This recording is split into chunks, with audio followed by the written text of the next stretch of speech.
আউযু বিল্লাহি মিনাশ শাইতানির রাজিম। বিসমিল্লাহির রহমানির রহিম। আসসালামু আলাইকুম।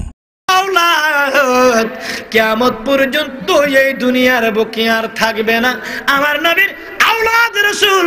এই দুনিয়াতে থাকার জন্য, নবীর ইতিহাসের মধ্যে আওলাদ রাসূল রাখার জন্য তুমি জয়নাল আবেদিন দুনিয়ায় থেকে যাও। এই বলে ইমাম হুসাইন এবার কি কোমরে পড়লেন হযরতে উনার ভাই হাসান রাদিয়াল্লাহু তাআলা আনহুর বেলটা কোমরে পড়লেন। হযরতে মাওলা আলী শের খোদার তলোয়ারটা কিভাবে হাতে লইলেন। এই যুদ্ধের সজ্জায় সজ্জিত হয়ে ঘোড়ার মধ্যে উঠলেন। ওনাকে আগায়া লাগাম ধরার মতো আর কেউ হয় নাই। এবার ভাইরা ওনার বোন এবার বলেন, ভাই আমি আপনাকে তুলে দিই বলে ঘোড়ার লাগামটা ধরে আগায়া দিলেন। এইবার তিনি যে একটা ভাষণ দিলেন, ভাইরা রে তোমাদের দিলে কি একটু মায়া নাই?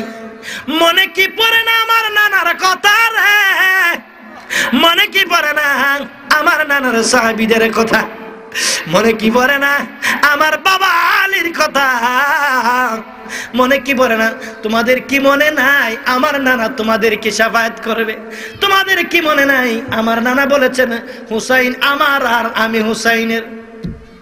মান আহাব্বাহুমা আহলে বাইতি, আমার নবী বলেন যারা আমার আহলে বাইতকে মুহাব্বত করলো তারা যেন আমি নবীকে মুহাব্বত করলো। মান আহাব্বা আহলে বাইতি ফাকাদ আহাব্বানি, যারা আমার আহলে বাইতকে মুহাব্বত করলো তারা যেন আমি নবীকে মুহাব্বত করলো। ওয়ামান আবগাদাহুমা ফাকাদ আবগাদানি, যারা আমার আহলে বাইতের সাথে, যারা আমার আওলাদ রাসূল আহলে বাইতের সাথে শত্রুতা করলা, দুশমনি করলা, তারা যেন আমি রাসূলের সঙ্গে দুশমনি করলা। তোমাদের কি মনে নাই? তোমাদের হৃদয়ে কি কিঞ্চিত মায়া নাই? এখনো সময় আছে, ছেড়ে দাও। আমি হুসাইন যুদ্ধ চাই না, সংঘাত চাই না, দূরে কোথাও চলে যাই। এবার তারা চেঁচামেচি করে বলে, না না আপনার বক্তব্য শোনার জন্য আসেনি, যুদ্ধ করবেন কিনা তলোয়ার নিয়ে রেডি হয়ে যান। যেই মাত্র বললেন ইমাম হুসাইন, এবার তলোয়ার বের করে উন্মুক্ত করে এইবার বীর বিক্রমের সহিত যেমন ভাবে যুদ্ধের ময়দানে ঝাঁপায়া পড়লেন গো, এজিদ বাহিনীকে ছত্রভত্র করে ছিন্ন বিচ্ছিন্ন করে এবার তছনছ করে ফুরাত নদীর তীর উৎখাত করে ফুরাত নদীর তীর উন্মুক্ত করে দিলেন। সুবহানাল্লাহ। ফুরাত নদীর তীর উন্মুক্ত হয়ে গেলেন। ইমাম হুসাইন ফুরাত নদীতে নামলেন হাঁটু পানি পর্যন্ত। হাঁটু পানি পর্যন্ত নেমে এক মোট পানি নিলেন, এক কোষ পানি নিলেন, দুই হাতে এইভাবে মুনাজাতের মতো করে একটু পানি নিয়ে মুখের সামনে নিলেন।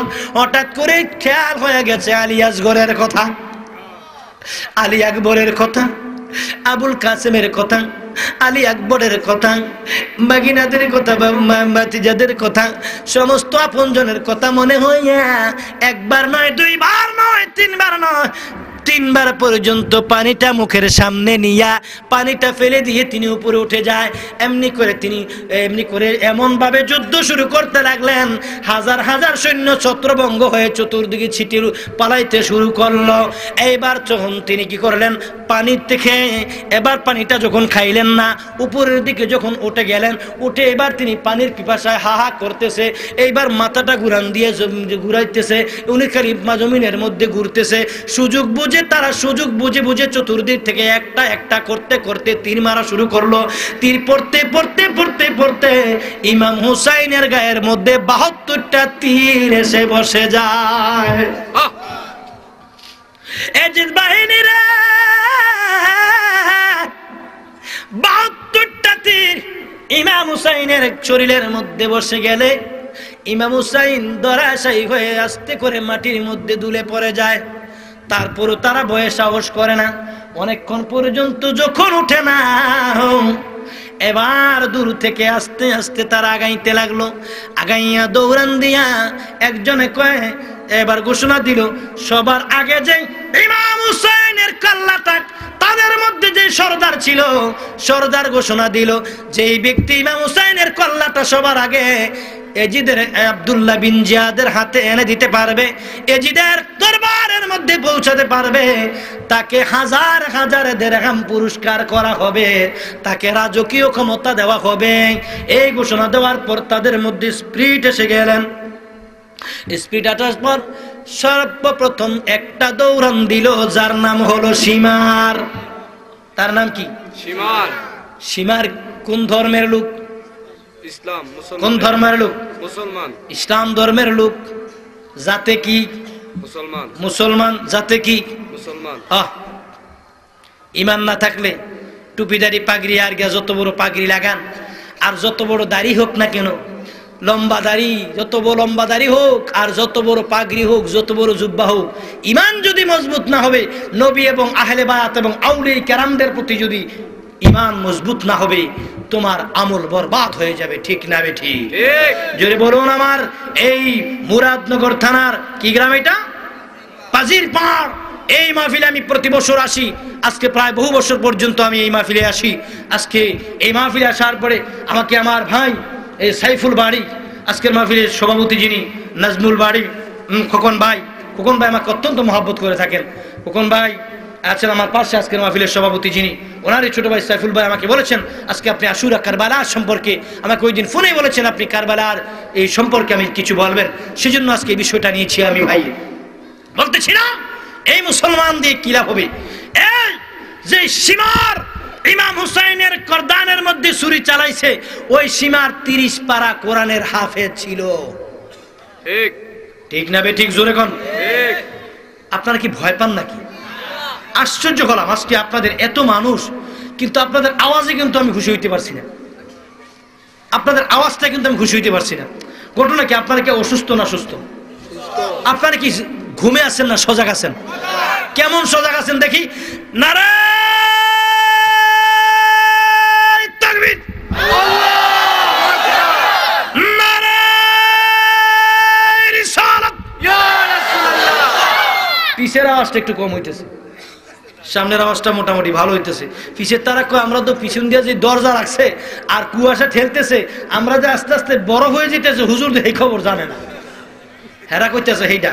আরে জোরে একটা চিল্লান দেন, আমার মতো ঘাম পড়বো। আমার কিন্তু এখন ঘাম পড়তেছে, আমার এখন ঘাম পড়তেছে।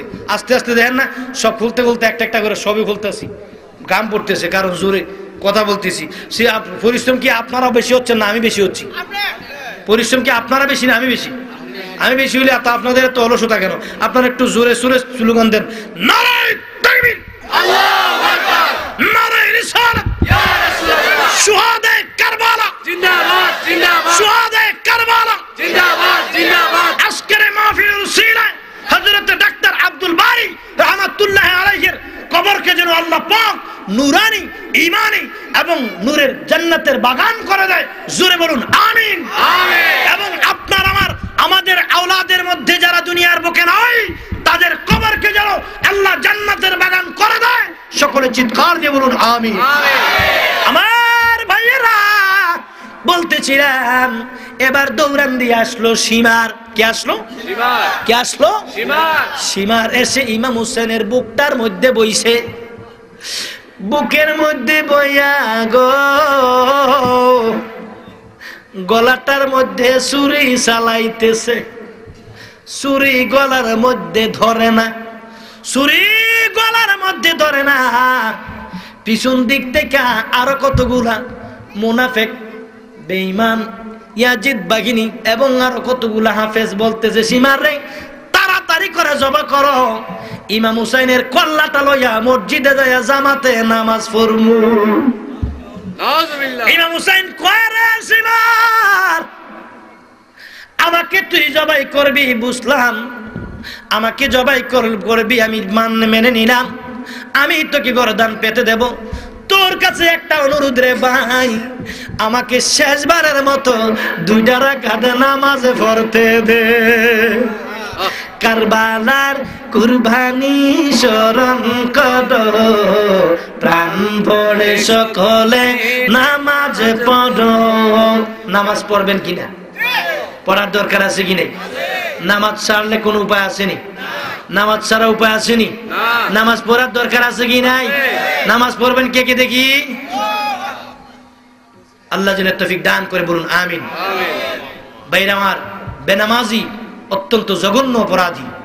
এক ওয়াক্ত নামাজের জন্য 2,88,00,000 বছর জাহান্নামের আগুনে 80 হুদবা জ্বলন্ত আগুনে জ্বলতে হবে। এখন দুনিয়াতে সামান্য কিছুদিন মুসাফির এসেছেন, সামান্য কিছুদিনের জন্য সুখ করতে চান না অনন্তকাল সুখ করতে চান? অনন্তকাল। অনন্তকাল যদি সুখ করতে চান, যখনই মুয়াজ্জিন বলবেন হাইয়া আলাস সালাহ,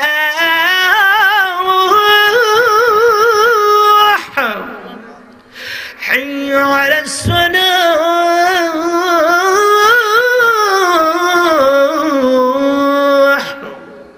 সাথে সাথে বলে মুয়াজ্জিন সাহেব কি বলে, নামাজের দিকে আসো। হাইয়া আলাস সালাহ মানে কি? নামাজের দিকে আসো। আর আপনারা, আমাদের কিছু মুসলমান ভাই আছে, মুয়াজ্জিন সাহেব কয় নামাজের দিকে আসো, আর মুসলমান কি করে জানেন? বিড়ি খায় দোকানে বয়ে, চার দোকানে বয়ে বিড়ি খায় আর টিভি চায়। ঠিক না বে ঠিক? জোরে বলুন ঠিক না বে ঠিক? এমন মুসলমান আছে কি নাই? আছে। আর কিছু পাবলিক আছে, আমাদের যুবক পাবলিক আছে, এরা যদি বলে এই নামাজ পড়ো, হুজুর সময় হইছে না। এখন বলে সময় হইছে না। এই নামাজ কত বছর বয়সে ফরজ হয়? 7 বছর বয়সে দায়িত্ব হয়, শিক্ষা দেওয়ার জন্য তাকিদ হয়। 10 বছর বয়সে তাকে পরিপূর্ণ শিক্ষা দিতে হয়। 12 বছর বয়সে তার উপরে পরিপূর্ণ ফরজ হয়। 12 বছর বয়স থেকে যদি সে এক ওয়াক্ত নামাজ কায়েম করে না, যদি এক ওয়াক্ত নামাজ ছাড়িয়া দেয়, তাকে 2,88,00,000 বছর জাহান্নামের আগুনে জ্বলিতে হইবে। এইটার মধ্যে কোনো ইয়া নাই, ছাড় দেওয়া হবে না। জোরে বলুন, ছাড় দেওয়া হবে না। এখন প্রশ্ন করবেন, হুজুর আমার জীবনে এত ওয়াক্ত নামাজ ছাড়ছি যেটার কোনো গণনা নাই। আচ্ছা, যারা আজকে এশার নামাজ পড়েন নাই রাত্র, আজকে যারা এশার নামাজ পড়ছেন না, তারা হয়তো কি করবেন, যারা এশার নামাজ না পড়ে এই ফজরের সাথে কাজা পড়ে, ঠিক না বেঠিক? যারা ফজর পড়তে পারে না, জোহরের সাথে কাজা পড়ে। এখন আপনার জীবনে এত ওয়াক্ত নামাজ কাজা করেছেন যেটার কোনো গণনা নাই। এখন এটার কাজা পড়বেন কি দিয়া? এটার কাজা করবেন কি দিয়া বলেন?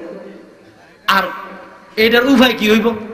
এখন জাহান্নামের আগুন ছাড়া কি কোনো উপায় আছে? না আছে। উপায় আছে। হুজুর এত ওয়াক্ত নামাজ কাজা করছি, আমার কোনো উপায় নাই, এখন আমি কি করতে পারি? এখন আমার উপায় কি হবে? আমি কি তাহলে জাহান্নামের আগুনে নিশ্চিত জ্বলতে হবে? আপনার একটা উপায় আছে। উপায়টা গ্রহণ করবেন কিনা বলুন? তাও করবেন না ইনশাল্লাহ বলছেন তো ঠিক আছে, সবাই করবে না? সবাই করবেন? উপায়টা হচ্ছেন তওবা।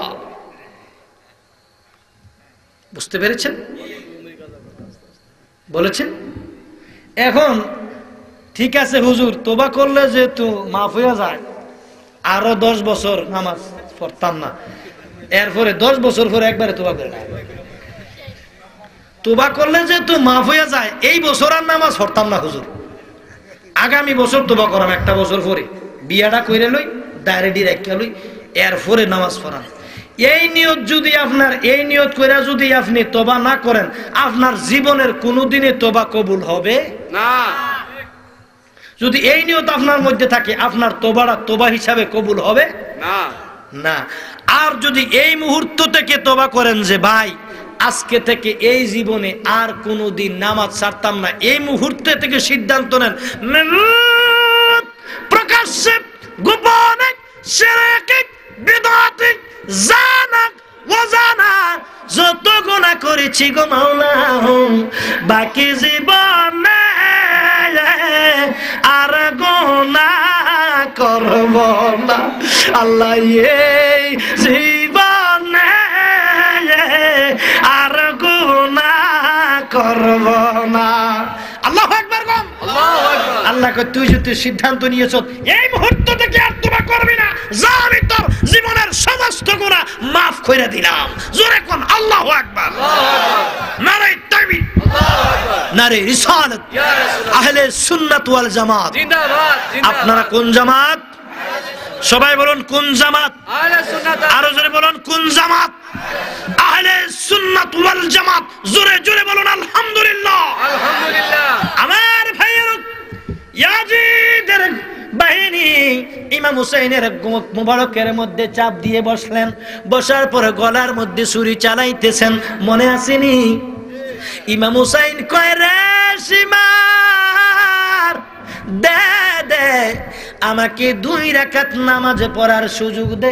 আজকে 10 তারিখ, আজকে শুক্রবার, জুমার দিন, আমারে 2 রাকাত নামাজ পড়তে দে। 1 নম্বর আবদার। 2 নম্বর আবদার হলো, ওই তাবুর মধ্যে শোনা যায় আমার কলেজার টুকরা জয়নাল, আব্বা আব্বা আব্বা আব্বা বলে আমার জয়নাল আবিদিন কান্দে। আল্লাহুম্মা সাল্লি আলা সাইয়্যিদিনা মাওলানা মুহাম্মদ ওয়া আলা আলি সাইয়্যিদিনা মাওলানা। একটা তাকবীর দেন, নারায়ে তাকবীর, আল্লাহু আকবার, নারায়ে রিসালাত, ইয়া রাসূলুল্লাহ, নারায়ে রিসালাত, ইয়া রাসূলুল্লাহ। প্রধান বক্তার আগমন, প্রধান বক্তার আগমন, বাজির পাড়ার পক্ষ হতে নারায়ে তাকবীর, আল্লাহু আকবার। আলমগীর হোসেন যুক্তিবাদী সাহেবের আগমন, শুভেচ্ছার স্বাগতম, আলমগীর হোসেন যুক্তিবাদী সাহেবের আগমন, শুভেচ্ছার স্বাগতম। এলাকাবাসীর পক্ষ হতে লাল গোলাপ শুভেচ্ছা, নারায়ে তাকবীর, আল্লাহু আকবার। আলহামদুলিল্লাহ বলুন। এক এক ফুলের এক এক রান, একটার পর একটা আসবে, দেখবেন গরম গরম আপনাদের প্রাণ কেড়ে নেবে। আজকের মাহফিলের প্রধান বক্তা যিনি বিশিষ্ট ইসলামী চিন্তাবিদ, বহুবার যিনি আল্লাহর ঘর তাওয়াফ করেছেন, প্রতি বছর যিনি আল্লাহর ঘরে তাওয়াফে যান, আল্লাহর ঘর তাওয়াফ করেছেন। আমি গুনাহগার আল্লাহর ঘর তাওয়াফ করেছি, এই সেই রসুল সরকার দো আলমের রওজা মুবারক জিয়ারত করেছি। হুজুর প্রতি বছর সেই তাওয়াফে যান। তাই আমার অত্যন্ত শ্রদ্ধেয়, আমার অত্যন্ত মোহাব্বতের এবং শ্রদ্ধেয় আমার যিনি আমার সম্পর্কে আমার চাচা হন, আলহামদুলিল্লাহ কোন আমার চাচা, আমার আব্বাজানের সঙ্গে যার অত্যন্ত মধুর সম্পর্ক, আলহামদুলিল্লাহ বলুন। এই আমার বিশিষ্ট ও আলেমে দ্বীন, আমার এই সম্মানিত চাচা আলহাজ হযরত মাওলানা আলমগীর হোসেন যুক্তিবাদী সাহেব, যিনি অত্যন্ত পরিশ্রম করে এই যানজট, আপনারা ঢাকার অবস্থা জানেন কত কষ্টে দিন কাটে যানজটের কারণে, এই যানজট উপেক্ষা করে অতি কষ্ট করে আপনাদের পাজির পাড়ে হাজির হয়েছেন। সর্বপ্রথম আমার মাধ্যমেই আমি আপনাদের এই পাজির পাড়ে আমি আমার চাচাকে আমি এনেছিলাম আপনাদের এই মাহফিলে, মনে আছে? আজ থেকে 3 বছর আগে, নাকি 3 বছর আগে আমি আমার চাচাকে, আমি সাইফুল ভাই, খোকন ভাইকে বলেছিলাম আমি আমার চাচাকে আনতে চাই আপনাদের মাহফিলে। ওনার সম্মতি দিলে আমি আমার এই চাচাকে আপনাদের মাহফিলে সর্বপ্রথম আনি। আমার চাচা আলহাজ হযরত মাওলানা আলমগীর হুসাইন যুক্তিবাদী সাহেব মঞ্চে উপবিষ্ট হয়েছেন। আমি আমার আলোচনা সমাপ্ত করে দিচ্ছি, একটু পয়েন্টটা মিলিয়ে দেই আপনাদেরকে, কষ্ট হবে। আমি চাচা থেকে একটু সময় চেয়ে নিলাম, আমি কয়েক মিনিটের মধ্যে মাইক ছেড়ে দিচ্ছি। একটু দূর শরীফ পড়ুন, আল্লাহুম্মা সাল্লি আলা সাইয়্যিদিনা মাওলানা মুহাম্মদ ওয়া আলা আলি সাইয়্যিদিনা মাওলানা মুহাম্মদ। সকলে জোরে বলুন আলহামদুলিল্লাহ, আরো জোরে বলুন আলহামদুলিল্লাহ। আমার ভাইয়েরা, এইবার ইমাম হুসাইনের গলায় যখন ছুরি লাগাইলো, ইমাম হুসাইন বলে, বাবারা রে, ও আমার দুষ্ট সীমার, আমার সন্তান ইমাম জয়নাল আবেদিন, ওই দেখো তাবুর মধ্যে বাবা বাবা করে কান্দে, আমার জয়নাল আবেদিনের কান্দনটা আমার একটু শুনতে সুযোগ দে। ধীরে ধীরে চালাও ছুরি, সীমার আমার গলা, জয়নাল আবেদিনের কান্দন শুনতে দাও না রে আমায়, জয়নাল আবেদিনের কান্দন শুনতে দাও না রে আমার, সীমার তোরে বিনয় করি, আমার গলায় দিস না ছুরি রে, এই গলাতে গাজী শামা জয়নাল আবেদিনের কান্দন শুনতে দাও না রে আমায় জয়নাল আবেদিনের কান্দন শুনতে দাও না রে আমায় চিল্লায়ে কোন সুবহানাল্লাহ শিরার জয়নাল আবেদিনের কান্দন শুনতেও সুযোগ দেয় না নামাজ পড়তেও সুযোগ দেয় না গলার মধ্যে শুধু ছুরি চালায় ছুরি ধরে না এইবার হযরত ইমাম হুসাইন ডাক ডাক খুশি মারে তোমাকে সহ আমাকে আর কষ্ট দিস না আমারে আর কষ্ট দিস না আমি তোমাকে একটা সহজ পন্থা অবলম্বন করায়া দেই ওই কি আগামী গতকাল রাতের বেলায় আমি কোরআন তেলাওয়াত করতে বসেছিলাম কোরআন তেলাওয়াত করতে করতে একটু ঘুমিয়ে পড়েছিলাম তন্দ্রা ভাব এসেছিল আমি স্বপ্নে দেখলাম আমার মা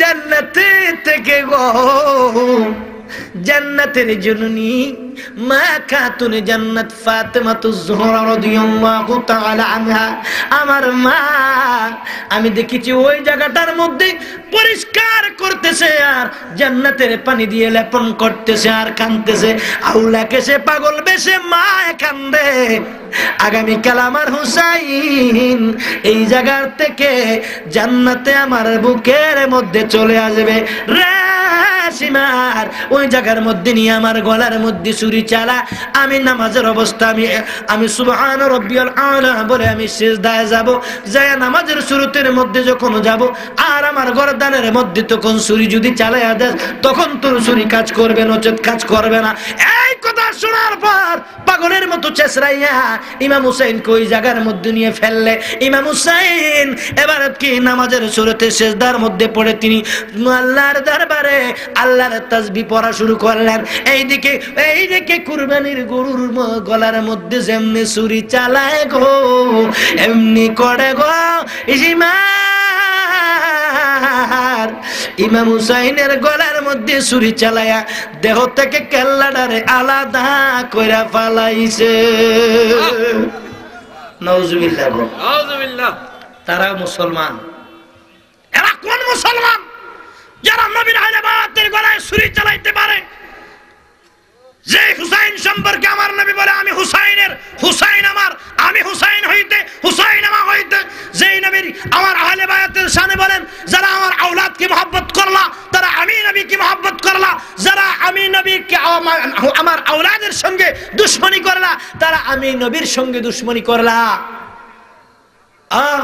যারা আমার আওলাদকে মহব্বত করি আল্লাহ তাদেরকে যেন ভালোবাসেন আমার নবী যাদের সঙ্গে বলেন তাদের গলায় সারা ছুরি চালাইয়া তারা মসনদ দখল করে ক্ষমতার জন্য অর্থের লোভে যারা ইসলামকে কি করলে ক্ষমতার লোভে যারা কি করলো তারাও কি তারা ইমানদার মুসলমান জোরে বলুন ইমানদার মুসলমান এখনো বাংলার জমিনে নয় সারা বিশ্বের জমিনে সেই এজিদের অনুসারী কোটি কোটি মুসলমান আছে যাদের চেহারা নবীর শান শুনলে যাদের চেহারা কালো হয়ে যায় ঠিক না বেটি জোরে বলুন ঠিক না বেটি ওরে নবীর তারিফ শুনলে যাদের নবীর তারিফ শুনলে যাদের আগুন লাগে গায় তাদেরকে কি উম্মত বলা যায় বলো তাদেরকে কি উম্মত বলা যায় শুনলে নবীর প্রেমের ঈশান একমাত্র বাজার হয় শয়তান তারা না কোন কারণে বলো না আমায় তাদেরকে কি উম্মত বলা যায় বলো তাদেরকে কি উম্মত বলা যায় নবীর তারিফ শুনলে যাদের আগুন লাগে গায় তাদেরকে কি উম্মত বলা যায় বলো তাদেরকে কি উম্মত বলা যায় পীর মঞ্জুর আহমদ রাফাই বলা এই গজলটা যিনি লিখছেন উনি হলেন পীর মঞ্জুর আহমদ রেফাই ফরাজি গান্ধীর হিসাব ওনার একটা কামনা ছিল উনি যেন রওজা রাসূলুল্লাহর সামনে যেন তিনি ইন্তেকাল করেন আর জান্নাতুল বাকিতে যেন তিনিকে দাফন করা হয় ঠিক সেইটাই হয়েছে সুবহানাল্লাহ বলুন আর নবীর আশিকের স্থান এমন জায়গায় হয় আর নবীর সঙ্গে বেয়াদবি করলে ওই আবু জাহেলের বাড়ির মতো বাথরুম হয় ঠিক না বেটি এদিকে নবীর বাড়ি এদিকে আবু জাহেলের বাড়ি মাঝখানে রাস্তা আবু জাহেলের বাড়িটা হাম্মাম আমার চাচা যান আল্লাহ যুক্তিবাদী সাহেব এখানে আরো হাজী সাহেব আছেন হ্যাঁ, আর অনেক হাজির সাহেব আছেন এখানে যারা হজ করতে গেছেন, কি আর পায়খানা না ধরলে কোথায় হইলে দূরে পায়খানা করানোর চেষ্টা করে আইছেন। আবু জাহেলের ভাই ঠিক না বেঠিক? জোরে কোন ঠিক না বেঠিক? কারণ আবু জাহেল নবীকে দেখেছে, আবু বকর নবীকে দেখেছে। আবু বকর নবীর শ্বশুর হইয়া শ্বশুর দাবি করেননি, গোলাম দাবি করেছেন। ঠিক না বেঠিক? গোলামের মতো ছিল। নবী তোমার দরবারে গোলাম নিবার নাই ভাই আমারে, রোজার মানা রোজা গোসাই না দিও মানা একবারে, চাকর নিরাকি ভাই আমারে। নবী তোমার দরবারে গোলাম নিবার নাই ভাই আমারে। আল্লাহু আকবার কও না। এই আবু বকর নবীর পাগল হইছে, আমার নবী কই তুই আমার বুকে ঘুমাইবি চিরদিন, কিয়ামত পর্যন্ত মসজিদে নববীর সবুজ গম্বুজের নিচে, আমি নবীর রওজা মুবারকের ফারসে, আমি নবীর কাঁধ মুবারক বরাবর তুমি আবু বকরের কবর শরীফ হবে, তুমি থাকবা আমার সান্নিধ্যে। জোরে বলুন সুবহানাল্লাহ। আর আবু জাহেলের নাম ছিল আবুল হেকাম, জ্ঞানীর বাবা। জ্ঞানীর বাবা হইও নবী না চিনার কারণে নাম হইছে আবু জাহেল, মানে মুরুক্কের বাবা। তার বাড়ি হইছে বাথরুম টয়লেট। ঠিক না বেঠিক? যদি জান্নাতে যেতে চাও, মুক্তি চাও, নবীর প্রেমে পাগল হও, তাহলেই তুমি নাজাত পাবা, মুক্তি পাবা। আর শুধু এই সীমারের মতো, সীমারও নামাজ পড়তো, এজিদও নামাজ পড়তো। কি ঠিক না বেঠিক? সীমার 30 পারা কোরআনের হাফেজ ছিল। এজিদ আলে কি এজিদ নামাজ পড়তো, এজিদ রোজা থাকতো, সীমার নামাজ পড়তো, সীমার রোজা রাখতো, সীমার সত্য কথা বলতো। সীমার একজন আলেম ছিল, কিন্তু আহলে বায়াতের ভালোবাসা না থাকার কারণে সে অভিশপ্ত। ঠিক না বেঠিক? এই টুপি আছে, দাড়ি আছে, পাগড়ি আছে, মেসওয়াক আছে, ঢিয়া আছে, তোমাকে ধন্যবাদ। তুমি নামাজ পড়ো, তোমাকে ধন্যবাদ। কিন্তু ঈমান হচ্ছে মূল, আর ঈমানের মূল হচ্ছে নবী মুহাম্মাদুর রাসূলুল্লাহ। জোরে বলুন মুহাম্মাদুর রাসূলুল্লাহ। পীর মঞ্জুর আহমদ রাফাই বলে, শয়তান সাধুর সুর মিলালে শয়তান হয় মুমিনের দুশমন, আল্লাহ জি ফরমায়। তাদেরকে কি উম্মত বলা যায় বলো, তাদেরকে কি উম্মত বলা যায়? ওরে নবীর তারিফ শুনলে যাদের আগুন লাগে গায়, তাদেরকে কি উম্মত বলা যায় বলো, তাদেরকে কি উম্মত বলা যায়? জোরে জোরে বলুন সুবহানাল্লাহ। আমার ভাইয়েরা, আহলে বায়াতের ভালোবাসা, নবীর ভালোবাসা, যে নবীকে ভালো না বাসলেই আল্লাহকে ভালোবাসার উপায় কোরআন শরীফে আসেনি? আসেনি না? কস কি রে বেড়া, কইতে আইছ তুই সুটটা? কোন মুফতি তুই? একটা দেন মাথা আঙ্গালায়। কোরআন শরীফে আছে কি নাই? হ্যাঁ, বুঝছে না, ছোট মানুষ তো, লম্বা হয়ে গেছি, আটকা লম্বা হয়ে গেছে, কিন্তু আসলে বয়স বেশি না, বুঝছেননি? হ্যাঁ, তো আমার বন্ধুরা, কোরআন নবীর ভালোবাসা ছাড়া আল্লাহকে ভালোবাসার উপায়, নবীর অনুসরণ ছাড়া আল্লাহকে অনুসরণ করার উপায় কোরআন শরীফে আসেনি? আসেনি? আরে কসনা তুই আসেনি? মাইয়ুতির রাসূল ফাকাদ আতা আল্লাহ। আল্লাহ কয় নবী গো, যারা আপনাকে অনুসরণ করলো তারা আমাকে অনুসরণ করলো। জোরে কোন সুবহানাল্লাহ। কুল ইন কুনতুম তুহিব্বুনাল্লাহ ফাত্তাবিউনি ইউহিব্বুকুমুল্লাহ। আল্লাহ কয় নবী গো, ও নবী, আমি আপনি নবী কে যারা মুহাব্বত করলো তারা আমি আল্লাহকে মুহাব্বত করলো। ডাইরেক্ট আমাকে মুহাব্বত করার লাইন নাই। নবী গো, যেটাই করতে হয় আমি আল্লাহর ব্যাপারে যাই করতে হয় বান্দা আপনার মাধ্যমে করতে হইব। ইয়া রাসূলুল্লাহ, নবী গো, ও হাবিব, আপনি নবী হলেন আমি আল্লাহকে চিনার, জানার, বোঝার, পাওয়ার, দেখার মাধ্যম। নবীর ভালোবাসা, আহলে বায়াতের ভালোবাসা, আউলিয়া কেরামের ভালোবাসা আমাদের অন্তরে যেন আল্লাহ পাক স্থাপন করার তৌফিক দান করে। সকলে বলি আমিন, আরো জোরে বলি আমিন। ওয়া আখিরি দাওয়ানা আলহামদুলিল্লাহি রাব্বিল আলামিন। আসসালামু আলাইকুম ওয়া রাহমাতুল্লাহি ওয়া বারাকাতুহু।